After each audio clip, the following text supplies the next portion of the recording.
Es la imagen que nos encontramos en cualquier sede de correos estos días. La gran demanda de solicitudes del voto por correo ha hecho que se haya tenido que ampliar el horario de atención en las oficinas a partir de hoy jueves. Por cierto, les recordamos que hoy finaliza el plazo para pedir el voto, es decir, para realizar la solicitud.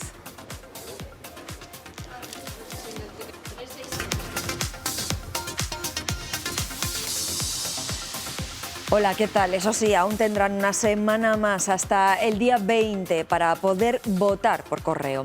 Y en relación a las elecciones del 23, hoy en el tiempo del análisis vamos a ver cómo está transcurriendo la campaña electoral justo cuando atravesamos el Ecuador. Queremos profundizar en las estrategias que están siguiendo los partidos, comparar las distintas herramientas que están empleando unos y otros. Luego lo veremos. También pendientes hoy en nuestro programa, hoy en Está Pasando, de lo que se decida en la Audiencia Nacional sobre la detenida en la operación antiyihadista que se llevaba a cabo esta misma semana en Tudela de Duero, en Valladolid. La mujer tendrá que declarar por sus presuntas relaciones con el yihadismo a través de las redes sociales. Y también tendremos tiempo para pasar un rato algo más ligero, más divertido con los participantes de uno de los campamentos de la Red Activa de Castilla y León. Todo esto y más ahora y aquí en Está Pasando.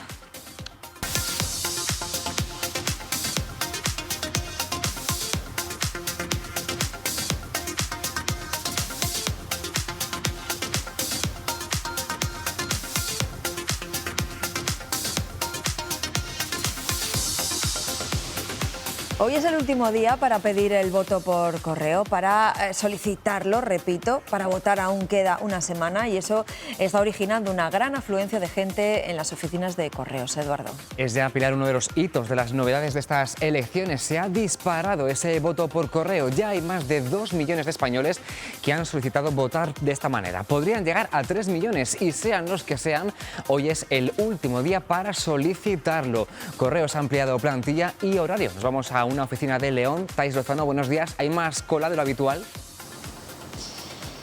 El voto por correo ha batido en estas elecciones todos los récords y es que aunque en estas oficinas, por ejemplo en esta que nos encontramos, no llega a formarse cola, sí que el flujo de personas ha sido constante durante toda la mañana porque hoy es el último día que se puede solicitar esa documentación para pedir el voto por correo. Los carteros tienen ahora por delante la ardua tarea de entregar la documentación a todos los solicitantes. Harán un máximo de 2 intentos y si no encuentran a la persona es entonces cuando dejarán ese aviso de que pasen por las oficinas de correos para recoger la documentación. Esto tienen de plazo hasta el próximo día 16 porque el día 20 es el último día que se puede depositar el voto en las oficinas de correos, es decir, 3 días antes de los comicios del 23 de julio. Entre las razones para solicitar el voto por correo, la estrella es que coincide con las merecidas vacaciones de verano. Pues sin colas, pero goteo constante. Gracias, Thais. Desde León es la imagen de esa oficina de correos en la capital leonesa. Este último día para pedir el voto por correo puede que encuentren colas en algún que otro momento, a pesar de la recomendación de no dejarlo para el final. Nos puede contar más de esta última jornada Manuela Ferrer, que es la coordinadora del sector postal de comisiones obreras en Castilla y León. Manuela, buenos días. Buenos días. Bueno, pues ¿cómo está transcurriendo esta jornada en las oficinas de la comunidad? Un panorama un poco general en Castilla y León. Pues el panorama general en Castilla y León, a pesar del esfuerzo y de la responsabilidad que atenaza la plantilla de los trabajadores de correos, está transcurriendo a pleno rendimiento por parte de la plantilla. Yo quiero recordar que a pesar de que se ha triplicado el volumen de solicitud de voto por correo, pensad que en las anteriores elecciones municipales estuvimos rondando sobre los 70.000 solicitudes de voto por correo. A fecha de hoy, en Castilla y León se han solicitado más de 200.000 votos por correo. Eso significa que nosotros, desde Comisiones Obreras, lo que estamos demandando sistemáticamente para los y las trabajadoras de Castilla y León, que recorren más de 2.000 pueblos diarios, que es el 25% de los pueblos de España. Lo que estamos demandando desde hace más de 20 días, lo primero es una prórroga en los plazos para ser garantes, para ser garantes como profesionales que somos del derecho de la ciudadanía a votar, estamos demandando sistemáticamente que se amplíe la plantilla de una forma eficaz, para que la plantilla no se vea obligada a un sobreesfuerzo sin medios humanos y técnicos, y por supuesto para garantizar, y eso doy fe de que va a pasar, como ha pasado en los 17 procesos electorales que se han tramitado desde Correos a lo largo de los 45 años que tenemos de democracia, yo doy fe que el sobreesfuerzo y la responsabilidad y la condición cívica de la plantilla de Correos van a garantizar que cualquier persona en Castilla y León o en el territorio nacional pueda estar tranquilo y saber que su derecho al voto está totalmente garantizado, a pesar, como digo, de la pésima gestión que se está haciendo desde un presidente que casi nos está llevando a la ruina a la mayor empresa pública del país. Manuela, ayer el presidente del Partido Popular y candidato a la presidencia del Gobierno, Alberto Núñez Feijóo, pidió a los carteros que entreguen los votos a pesar de lo que digan sus jefes y que si hacen horas extra que no son retribuidas en su primer Consejo de Ministros, si llega a presidente, abonará esas horas extra. ¿Qué dice la plantilla, qué dicen los sindicatos a estas declaraciones de Alberto Núñez Feijóo? Mira, a mí esto me parece muy importante remarcarlo para que ni la plantilla ni los ciudadanos se estén generando dudas, lo primero, sobre la fiabilidad del sistema de voto por correo. Como digo, la profesionalidad de la plantilla de Correos está más que probada y el derecho al voto limpio está garantizado. ¿Qué tengo que decir? ¿Qué tenemos que decir desde Comisiones Obreras de Correos ante tanto ruido mediático? Los representantes de los trabajadores en comisiones obreras en concreto, ni necesitamos que el gobierno nos riña por denunciar algo que es palmario, que es que no tenemos recursos suficientes para garantizar el voto, ni necesitamos que el jefe de la oposición, en una especie de ventajismo político, nos arengue a cumplir con nuestro trabajo.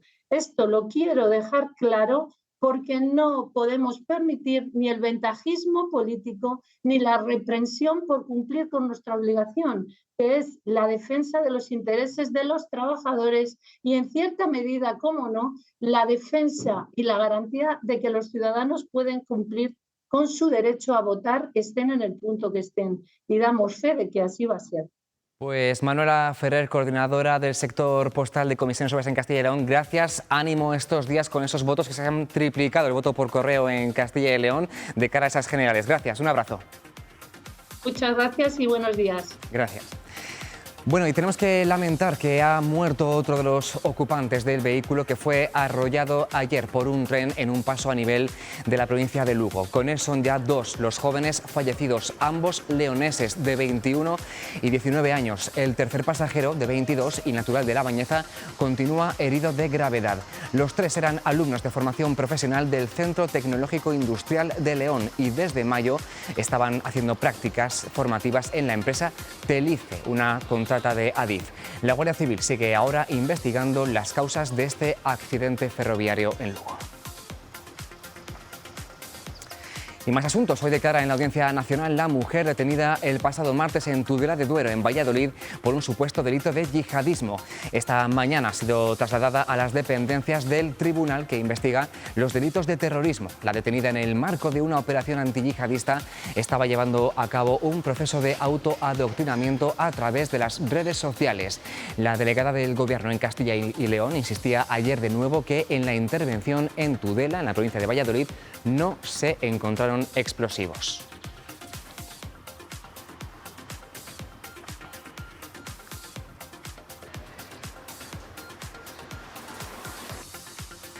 Bueno, y acaban de cumplirse nada menos que 26 años del asesinato por parte de ETA del concejal de Ermua, Miguel Ángel Blanco. Hay actos de homenaje por todo el país y también aquí en Castilla y León, actos como el que hemos visto, por ejemplo, en este minuto de silencio que han guardado esta mañana en las Cortes de Castilla y León. Ha sido en la explanada exterior de su sede en Valladolid y convocado por el presidente del Parlamento Regional, Carlos Pollán, que ha rechazado en su intervención las concesiones penitenciarias a los presos de la banda terrorista ETA. Y otra de las ciudades de la comunidad que se han sumado a esos actos de recuerdo es Ávila. Allí han leído un manifiesto en la Plaza del Mercado Chico en el que, además del ayuntamiento, han podido participar los ciudadanos. Un ayuntamiento que, después del homenaje, ha aprobado en Junta de Gobierno su adhesión a la campaña Ni podemos ni queremos olvidar, que ha puesto en marcha la Fundación Miguel Ángel Blanco, coincidiendo con este 26º aniversario del asesinato del concejal de Ermua.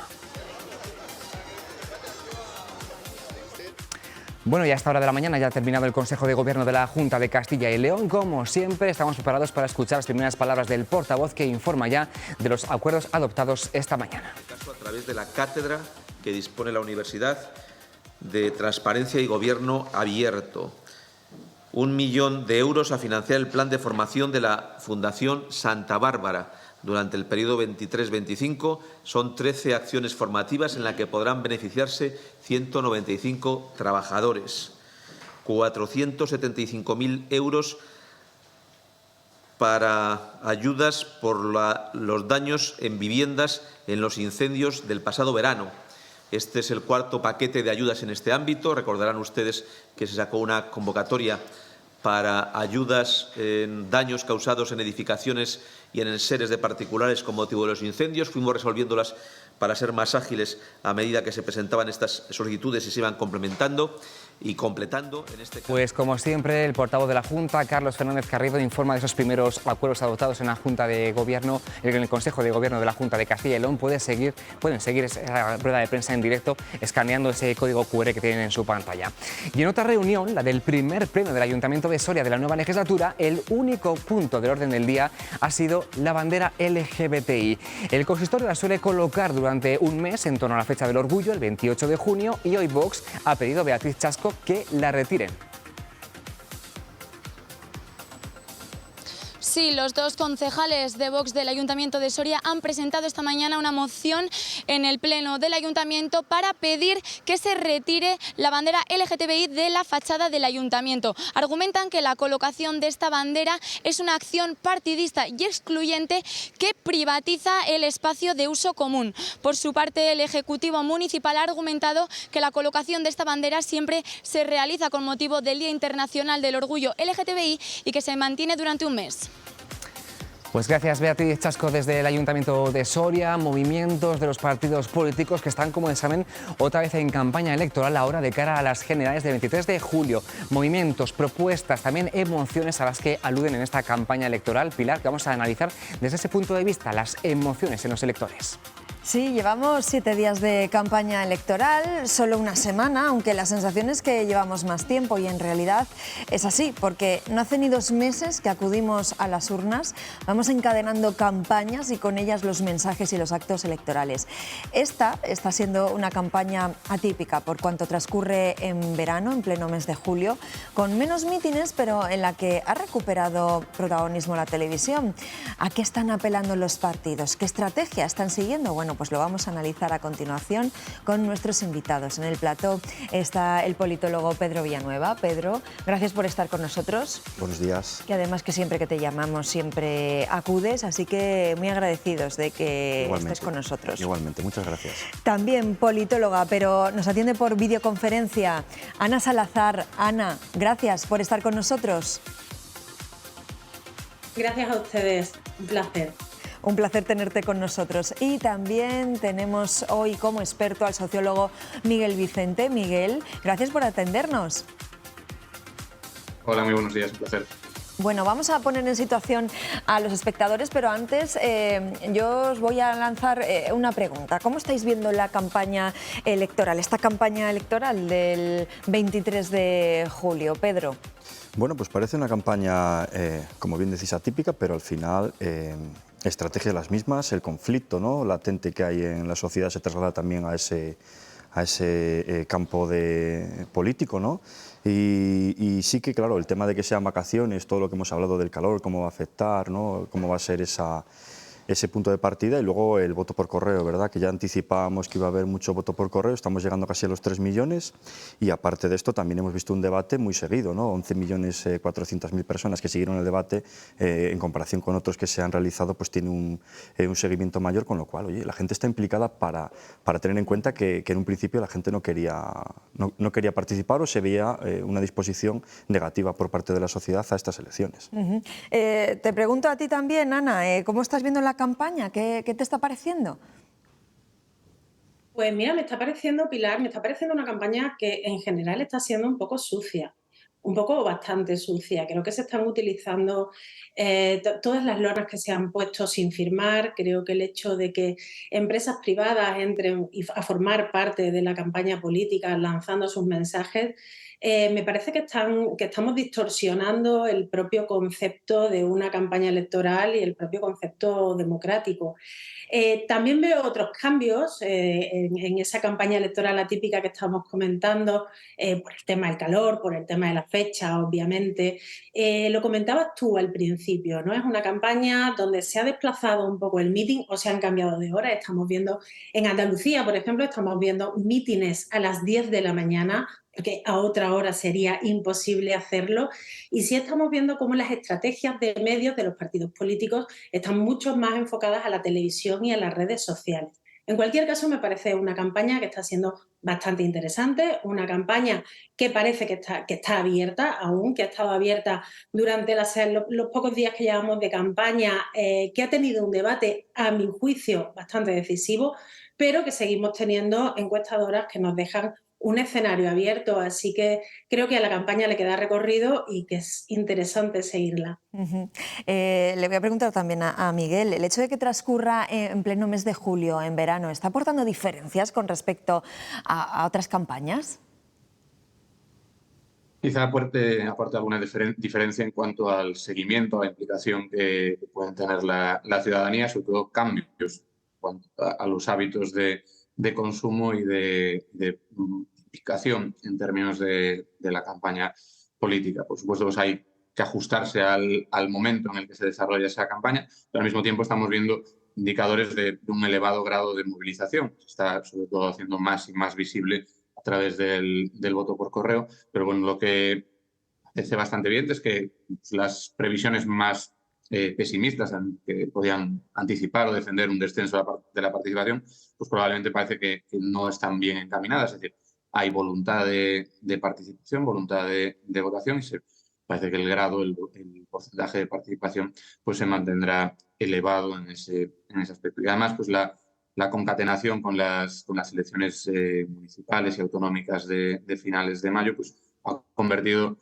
esa campaña en un proceso continuo, un alto periodo de intensidad de mensajes políticos, y eso pues se está traduciendo sobre todo en los medios de comunicación convencionales, como las televisiones, que han recuperado parte de ese espacio central, pero también en las propias estrategias de los partidos políticos, que intentan colocar sus mensajes y distribuirlos del modo más eficiente que pueden, teniendo en cuenta cuál es el contexto en el que se reciben esos mensajes, que es en un momento de veraniego y de unas condiciones diferentes a las que son más frecuentes. Claro, los tres coincidís en que están teniendo bastante interés para lo que en un principio pudiera parecer unas elecciones que se desarrollan en pleno verano con media España de vacaciones. ¿Y a qué están apelando los partidos políticos? Pues vamos a ver si os parece algunos de los vídeos que esas formaciones están utilizando para lanzar sus mensajes. En ellos, Eduardo, nos muestran las estrategias de comunicación que están llevando a cabo.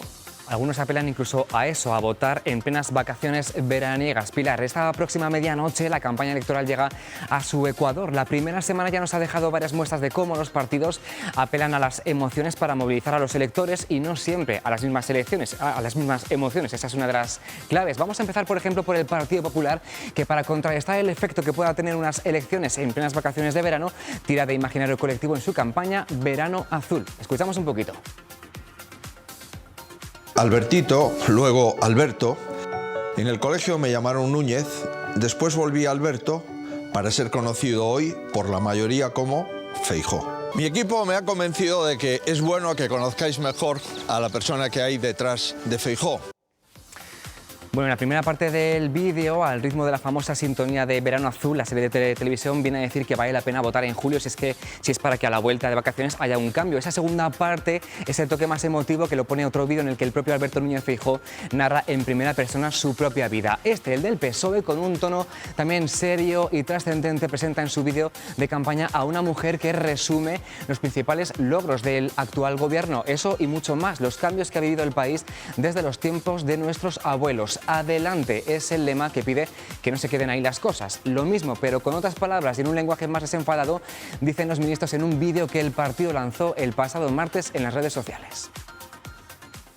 ¿Venta pérdidas para los agricultores otra vez? De eso nada. Desmontar la sanidad pública. No, eso no va a ocurrir. ¿Menos cultura? Que no, hombre, que no. ¿Derogar la reforma de las pensiones? Anda ya. ¿Derogar las medidas de protección climática? De eso nada. ¿De verdad se creen que vamos a dejar que este país vuelva al pasado? Va a ser que no. Y ojo, porque las redes sociales son el nuevo campo, ya lo han visto, de batalla de los partidos políticos. Y ahí Vox ha sido una formación prácticamente nativa digital. Desde el principio se ha valido de ese lenguaje para difundir sus proclamas. En su vídeo de campaña, que es también repasa el camino desde sus inicios como partido político hasta su entrada en el Congreso de los Diputados. Y en el mundo analógico, seguro que recuerdan la lona que la Junta Electoral obligó a quitar hace un par de semanas. Bueno, pues ayer mismo la formación colgó esta otra, también en Madrid. Está haciendo referencia a la ley del solo sí es sí. Y estos comicios tienen un nuevo actor en liza, o mejor dicho, actora. La vicepresidenta y ministra de Trabajo, Yolanda Díaz, aspira a presidir España con la plataforma Sumar. Su vídeo de campaña, ya lo ven, es mucho más sencillo. Es ella misma mirando directamente al votante y aludiendo también ella a avanzar. Otra que tira de redes y móviles, porque ayer lanzó un número de WhatsApp para que el elector le pregunte lo que quiera. Hola, quiero deciros que me he abierto una nueva cuenta de WhatsApp. Si queréis, me podéis escribir, mandarme mensajes y yo os voy a ir contestando a cada uno de ellos. Animaos, escribidme y os contestaré.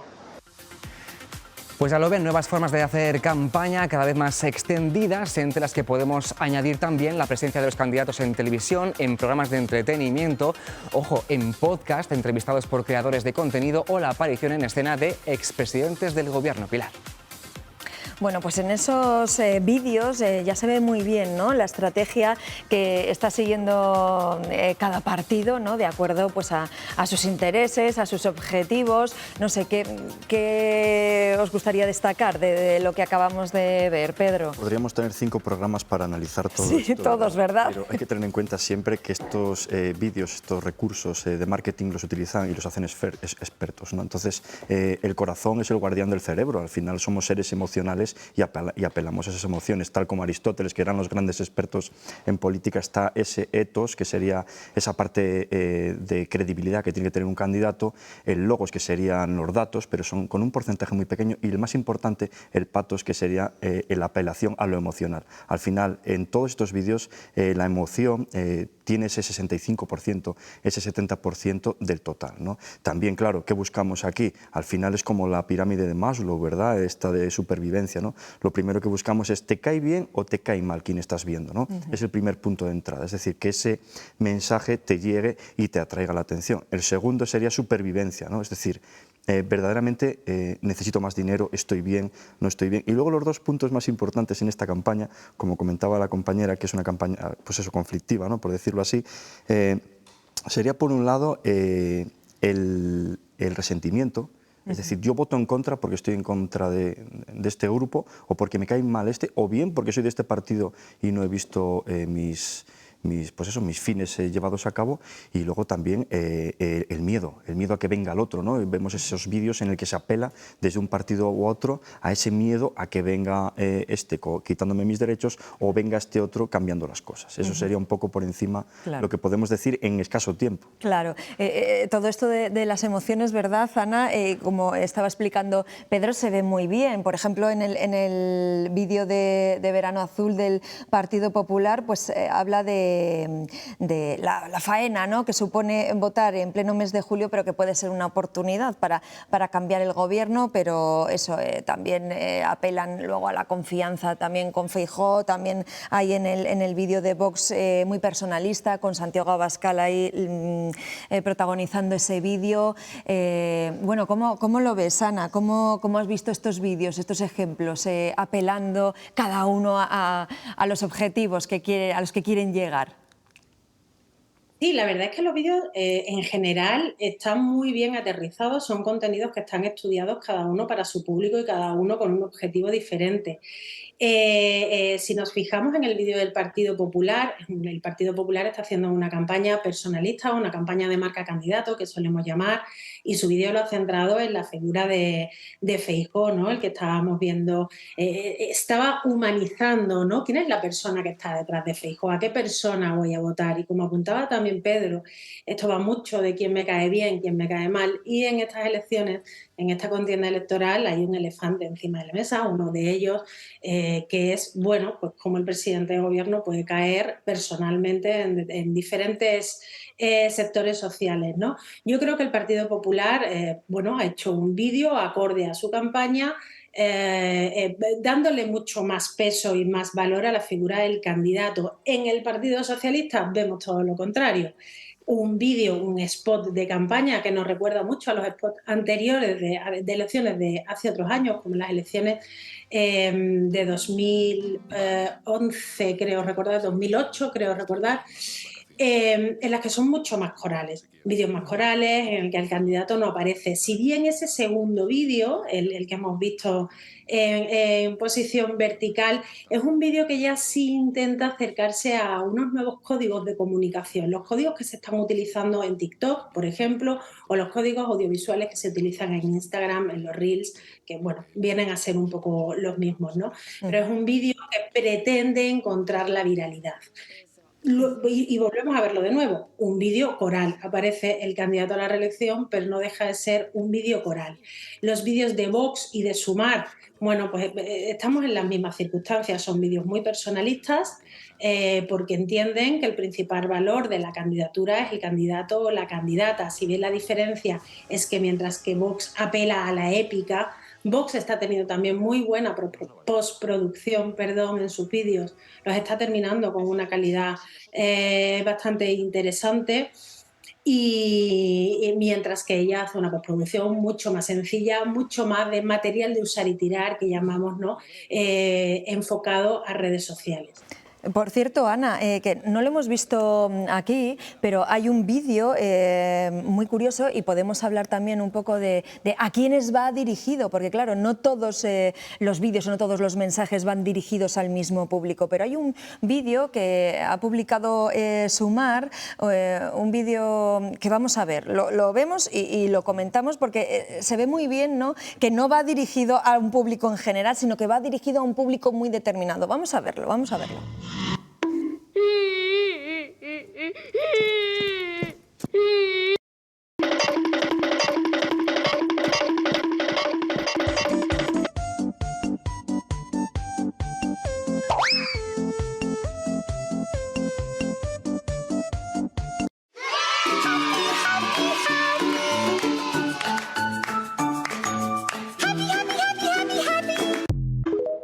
Bueno, vemos que es un vídeo en el que prima el lenguaje audiovisual, no se habla absolutamente nada y claro, va muy dedicado a un público muy joven, muy acostumbrado a las redes sociales y sobre todo a TikTok. Ana, ahí vemos muy bien que los partidos políticos canalizan muy bien sus mensajes y saben muy bien a quién dirigirse, con qué lenguajes muy determinados, ¿no? Efectivamente, ese es un vídeo preparado exclusivamente para TikTok o para Instagram. Es un vídeo que, como bien apunta Pilar, es solo y exclusivamente visual, no tiene un guión dialogado. Nos recuerda mucho a la película de Wall-E, de dibujos animados, no sé si os acordáis de esa película, que llamaba la atención cuando entrábamos en unas salas de cine y una película para niños en la que la primera media hora no hay una sola palabra y los niños no quitaban la pantalla, los ojos de la pantalla. Bueno, es un vídeo hecho para gente joven, cuenta una historia dentro de la manera, de los códigos comunicativos y con el lenguaje de comunicación que, bueno, un público determinado, en este caso concreto, la gente joven puede entender.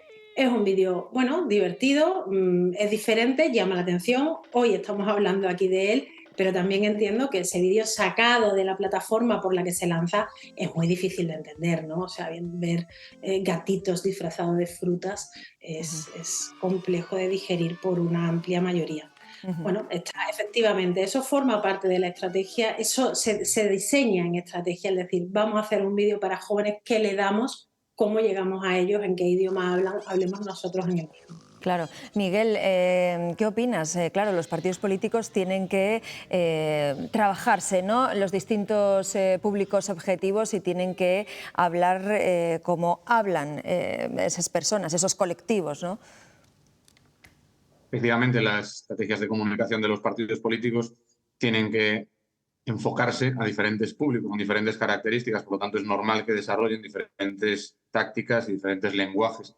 En ese sentido, una estrategia exitosa de un partido político al final se mide por los resultados que se obtienen en el escrutinio electoral, pero antes hay que intentar llegar a la mayor cantidad de públicos posible. Lo que estamos observando pues es esa necesidad de diversificar, es decir, las personas que van a votar por primera vez en las próximas elecciones no hablan, no se comunican del mismo modo que las personas de más edad.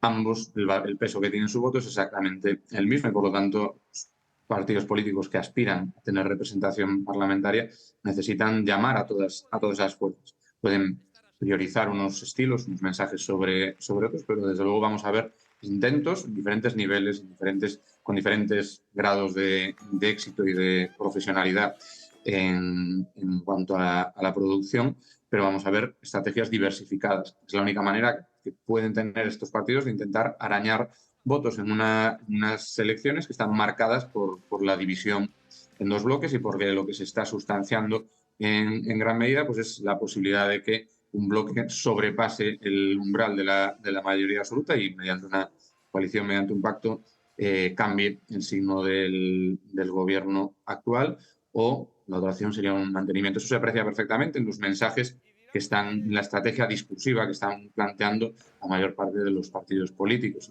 Es una estrategia que defiende y que avala, intenta justificar la acción de gobierno, un mérito colectivo, con un trabajo coral, y eso se ve en esos vídeos, y al mismo tiempo pues esfuerzos de presentar a líderes alternativos. Al no presentar un equipo alternativo, sino un liderazgo alternativo, pues lo que estamos haciendo es centrar toda nuestra comunicación en una persona concreta, que es más fácil controlar los posibles aciertos y errores de la gestión comunicativa de ese líder, de esa persona que lidera, que el trabajo coral que puede poner sobre la mesa un partido político pues, que ha asumido la gestión de gobierno con sus aciertos y con sus fallos durante los últimos 5 años.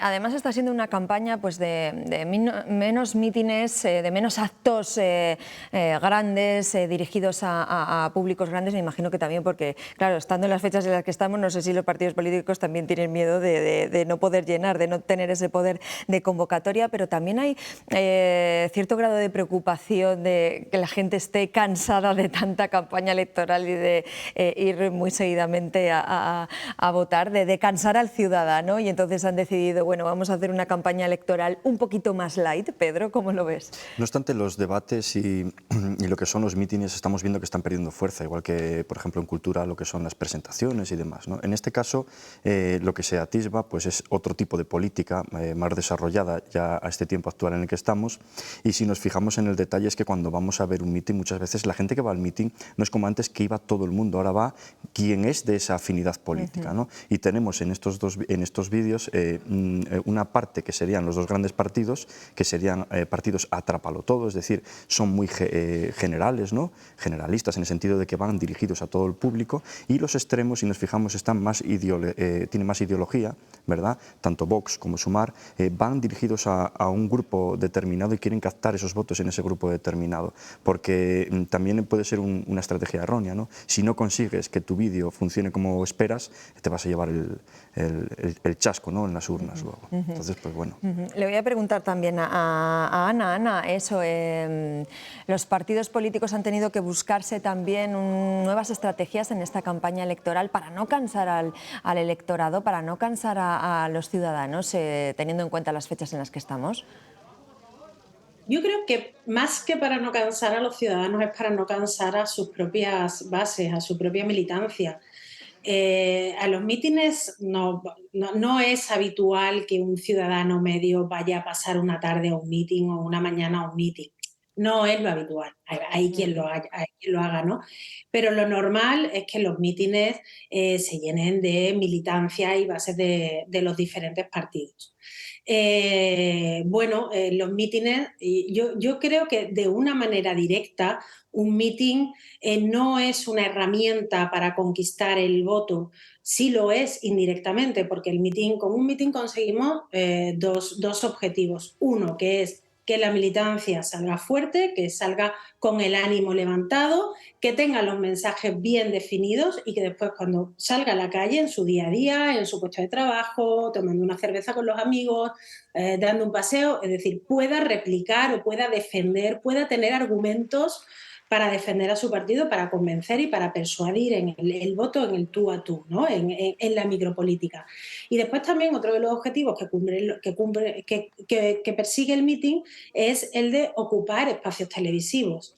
Es decir, un mitin se pone y el cabeza de cartel tiene la hora cogida para el momento en el que vaya a haber la conexión televisiva.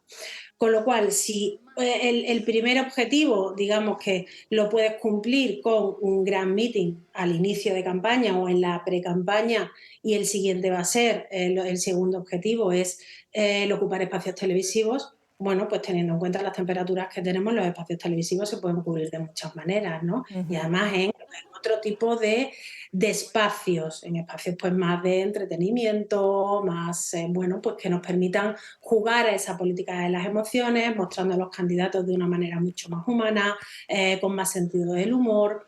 Es decir, los mítines son necesarios, pero no son imprescindibles. Claro, y todos estos mítines, los vídeos, bueno, todo esto que conforma la campaña electoral, Miguel, estas campañas electorales, ¿cómo influyen en el electorado?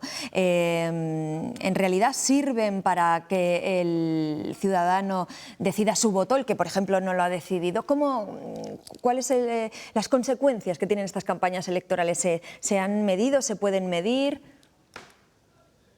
Difícil establecer una cifra que refleje exactamente esa transferencia de voto que puede darse, pero lo que es evidente es que la mayor parte de las elecciones que se realizan se van jugando un pequeño margen de personas que son las que fluctúan en su comportamiento electoral, las que pueden en un momento dado apoyar a unos partidos y en otro cambiar esa posición. Y eso es lo que se sustancia normalmente en una campaña electoral. Y esos esfuerzos de los partidos políticos tienen que, por un lado, consolidar sus bases, es decir, no perder el suelo de ese partido, pero al mismo tiempo intentar arañar a aquellas personas que o bien están indecisas entre no acudir a las urnas o hacerlo, y en el momento en que lo hagan, aquellas que pueden estar dudando entre dos o más opciones políticas. Ahí las campañas y todo el ámbito de la estrategia política es donde se orienta principalmente la acción de los partidos políticos, pero ese porcentaje es siempre reducido. La mayor parte de las acciones que realizan los partidos políticos están orientadas a consolidar sus bases, a garantizar un suelo que les permita, a partir de ahí, asaltar posiciones de mayor protagonismo político. No olvidemos, en cualquier caso, que estamos en un contexto general de desafección política, donde hay bastante distancia entre la ciudadanía, entre el electorado y las ofertas políticas que se someten al escrutinio. En ese sentido, esa distancia se puede ver en los mítines, la dificultad para llenar esos espacios, pero también en las valoraciones que se hace de la clase política. Tradicionalmente, la demoscopia nos devuelve una tendencia a una mayor distancia entre la ciudadanía y sus representantes políticos. En este caso, las campañas es una buena oportunidad para intentar reducir esa distancia, pero es una buena oportunidad que en muchas ocasiones se desperdicia desde el punto de vista de la clase política. Una clase política que transmite una información de enfrentamiento constante, de polarización discursiva, de choque entre posiciones ideológicas, probablemente reforzará las respectivas bases ideológicas, pero difícilmente conseguirá una mejor valoración por parte de la ciudadanía. Por lo tanto, aquellas campañas que están orientadas a la confrontación y a la polarización probablemente puedan ser exitosas en términos electorales para ese propio partido, pero tienen después unas consecuencias a medio y largo plazo que son negativas. Y esas consecuencias negativas es la evidente distancia que se está acrecentando entre la ciudadanía y las personas que ostentan la representación parlamentaria. No me resisto, claro, porque forma parte también de la campaña electoral.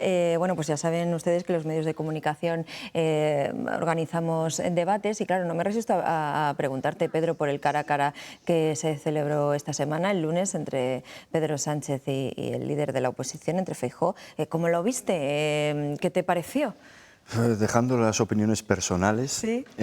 Claro, sí que influyó, como anticipamos y había comentado además Ana, que sí que influye ese debate, porque ya estamos viendo pues, esas encuestas que dicen que ha subido 4 escaños, ¿no? Y que Pedro Sánchez, pues en este caso, no lo hizo de todo bien. Luego, si vamos a cada parte de ese debate, por ejemplo, para mí, a nivel personal, el minuto de oro lo hizo mejor Sánchez que, por ejemplo, Feijóo. Pero claro, son opiniones que ya...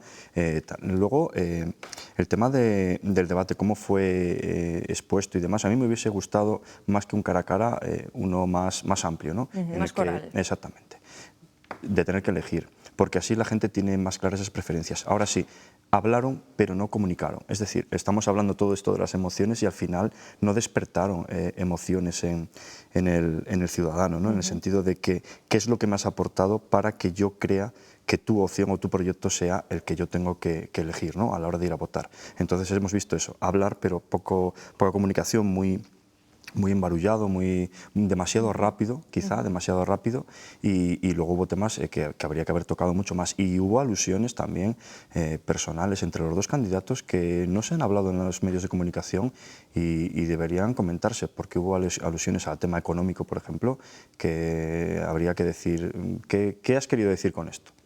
Sí, sí. Ana, ¿cómo viste el debate y sobre todo con qué se quedan los ciudadanos del debate, ¿no? ¿Se quedan con los mensajes? ¿Se queda con la impresión que han tenido de los candidatos, de bueno, cómo ha sido su comportamiento, su actitud? ¿Con qué crees que se quedan, Ana, los ciudadanos tras ver estos debates? Pues en este último debate yo creo que con mensajes se han quedado con poco, porque mensajes hubo poco, salvo los minutos de oro. Fue un debate muy bronco, muy gritado, y es un debate que no permitió el mensaje limpio con una argumentación. Por tanto, me imagino que con mensaje es difícil que se hayan quedado, si bien con datos en la mano. Los sondeos que han analizado el debate en profundidad tienen un 61% de seguimiento, casi un 60 y tantos % efectivamente de seguimiento, con lo cual la ciudadanía está pendiente de este debate, y si estás pendiente del debate, evidentemente influye de una manera o de otra, ¿no? Tal y como se analizan los datos, los encuestados vieron más competente a Feijóo, más convincente a Feijóo, y vieron más carismático a Sánchez. Sin embargo, en un debate también juega un papel importante la expectativa que se genera en torno a ese debate. Y si antes del debate las expectativas respecto a quién iba a estar más competente o quién iba a proyectar una capacidad de carisma o quién iba a ser más convincente, todos los ciudadanos encuestados ponían por encima a Pedro Sánchez sobre Feijóo, al terminar el debate en cada uno de los 3 atributos se cambian las tornas. Es decir, un debate tiene muchas partes, tiene el predebate, tiene el propio debate y tiene la gestión del postdebate. Como estaba apuntando también Pedro, lo vemos en los sondeos, ¿no? Los sondeos desde antes del debate hasta el día de hoy, vemos que la diferencia entre los bloques se va agrandando, hasta unos 25 escaños entre ellos en una de las encuestadoras y 46 otra.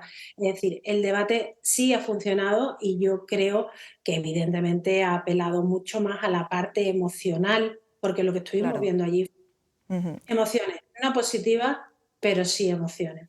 Bueno, pues vemos que, ya lo ven, nuestros invitados bueno, pues se explayan, ¿no?, en sus respuestas, porque es que la verdad que da para mucho. Podríamos estar analizando, como nos ha dicho Pedro al principio, 3 o 4 programas sobre esto, y además creo que es un tema que os apasiona, se ha visto, así que muchísimas gracias a los tres, Pedro, Ana y Miguel. Gracias, Ana y Miguel, que os tengo por videoconferencia, y ya os despido. Gracias por participar. Gracias a ustedes. Muchas gracias.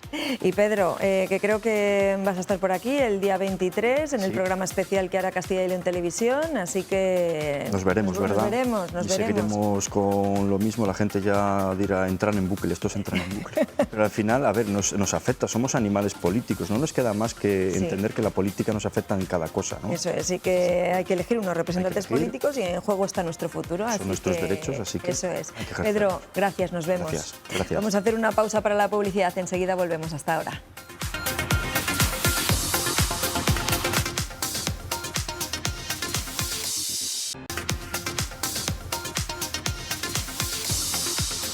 Seguimos aquí en Está Pasando y vamos a conocer en Zamora una iniciativa para dar a conocer el patrimonio. Eduardo, cuéntanos, ¿de qué se trata? Pues sí, Pilar, nos gusta mucho recomendar planes para el tiempo libre, y si hablamos de Zamora tienen que pasar, lógicamente, por el románico. Las iglesias de San Juan de Puerta Nueva y de San Vicente son hoy el escenario de una jornada que incluye visitas guiadas, talleres y un concierto de la Orquesta Sinfónica, de la joven Orquesta Sinfónica de Zamora esta tarde. Todo eso para mostrar las intervenciones del Plan Románico Atlántico. Héctor Segurado, cuéntanos más. Estamos en la iglesia de San Vicente, que junto a la iglesia de San Juan de Puerta Nueva son dos de las protagonistas en este plan del Románico Atlántico. Talleres, visitas guiadas van a ser también protagonistas y que nos van a mostrar todo lo que tiene que ver en este plan del Románico Atlántico, en el que mucho también tiene que ver tanto Iberdrola como la Junta de Castilla y León. Y estamos con Susana López, coordinadora de todos estos eventos. ¿Qué tal? ¿Cómo estás? Muchas gracias, estoy bien. Bienvenidos aquí a la iglesia de San Vicente, donde comenzará hoy una de nuestras primeras actividades, que consiste en una visita guiada narrada que hará una introducción de la historia de Zamora y del románico imprescindible de las iglesias de San Juan y Bautista, San Juan de Puerta Nueva y de San Vicente. Y luego Rosa Martín, nuestra maquetista de la Fundación Santa María la Real, será la encargada de hacer una visita por el románico imprescindible a través de las maquetas y de los ornamentos que estarán dispuestos aquí en la mesa, donde las personas participantes, en su mayoría personas con discapacidad visual parcial o total o dificultades de movilidad, que muchas veces no pueden realizar estas visitas guiadas por estos elementos arquitectónicos, pues aquí podrán palpar toda la parte de estructura del románico, como los arcos de medio punto, podrán palpar los pórticos, incluso de forma concreta el rosetón de San Juan de Puerta Nueva. Cuéntanos un poco acerca de esos talleres con personas de discapacidad visual, ¿no? ¿Cómo tratáis con ellos todos esos talleres, todos esos temas? Pues el primer paso fue contactar con la ONCE Zamora, que le comentamos que estábamos pensando hacer un taller accesible e inclusivo del románico de Zamora, y por supuesto ellos encantados, y además es que se han portado fenomenal desde el primer momento y ha tenido muy buena acogida. Comenzaremos alrededor de dentro de media hora y bueno, pues podrán además disponer del tamaño natural de un capitel, que se podrá palpar todos sus elementos más emblemáticos. Susana, cuéntanos ya para terminar, porque tenemos el tiempo justito. Solo va a ser, ¿no?, en este día de hoy. Es el día 13 de julio, va a ser el día del plan, ¿no?, del Románico Atlántico. Hoy, 13 de julio, se realizarán estas dinamizaciones para poner en valor estas intervenciones que se han hecho dentro del plan Románico Atlántico, como bien comentabas, con la Fundación Iberdrola y con la Junta de Castilla y León. Pero vamos, tenemos muchas más actividades para dinamizar nuestro patrimonio que se irán desarrollando a lo largo de este año, sobre todo enfocados en las últimas intervenciones, que son en San Juan y en San Vicente, pero más adelante en septiembre os iremos informando de nuevas actividades culturales que se pondrán en marcha. Pues muchas gracias, Susana. Como habéis podido escuchar, hoy va a ser un día especial, pero tiene muchísimas más actividades preparadas para los próximos días. Hoy buena excusa para disfrutar del románico en Zamora. Gracias, Héctor. Buenas tardes. Los más pequeños prefieren menos teoría y actividades más entretenidas para este verano, como irse de campamento. 45 chavales de entre 12 y 14 años están hasta el próximo domingo en el albergue turístico superior Cueva de Valporquero, en León. Es un campamento de la red activa de la Junta de Castilla y León donde hacen actividades de multiaventura. Andrés Berlanga, buenas tardes. Estás con alguno de ellos en Vega Cervera. ¿Qué tal? Buenos días. Estamos en Vega Cervera, aquí en León, en un punto donde se está haciendo una de las actividades que organiza el programa de Red Activa de la Junta de Castilla y León. Vamos a hablar primero con Alejandro, que es el coordinador de uno de estos campamentos. ¿Qué tal? Buenos días. Buenos días, ¿qué tal? Nada, lo primero que te quiero preguntar, ¿qué tipo de actividades hacen aquí los chavales? Pues este campamento, esta semana, estamos haciendo actividades multiaventura. Como estáis viendo hoy, pues tenemos piraguas, estamos haciendo escalada y estamos haciendo tirolina cruzando el río Dorío. Y estos días después tenemos otro par de días de multiaventura en los que haremos también actividades como hemos hecho ayer también la cueva de burro, rappel y más actividades del tipo multiaventura, como hemos dicho. Bueno, hemos visto, estamos aquí con muchísimos más chavales. ¿Cuántos niños más o menos hay participando en este campamento? En este campamento hay sobre unos 45 niños, 40 otras veces, pero sí. Y bueno, tenemos también a uno de ellos, que es Mateo, que nos va a contar un poco cuál es la actividad que más disfrutas, qué es lo que más te está gustando del campamento. Lo que más me ha gustado, yo creo que hasta ahora ha sido la tirolina, porque nos hemos tirado un par de veces y está bastante chula. ¿Y qué es lo que más ganas tienes de hacer, de cosas que te hayan prometido los monitores? A ver si las cumplen. El pinball. Pues ya está, muchas actividades en este campamento en Vega Cervera, aquí en León, organizado por el Instituto de Juventud, de las muchas que ofrecen a lo largo de la temporada. Pues a disfrutar de este campamento. Gracias, Andrés, y buenas tardes. Eso, qué buena pinta, ¿no? ¿Tú te imaginas, Pilar, tirarnos por esa tirolina? Yo no. Yo sí. No me imagino, la verdad. Estaría bien, estaría bien. Muy atrevida tengo que ser, ¿eh? Y no, creo que no. No, a estas alturas de mi vida no quiero ponerme en riesgo. Si no, ya el fin de semana, que mañana hay programa. Eso es, el último de la temporada. Pero bueno, sí. ¿Te lo puedes creer? Nos ha pasado volando, ¿eh? Volando, bueno, pero nada, que todavía estaremos aquí. Tenemos muchas cosas que contarles, así que a las 12:30 les quiero ver a todos. Como siempre, no nos falten. Disfruten del día y hasta mañana. Adiós. Adiós.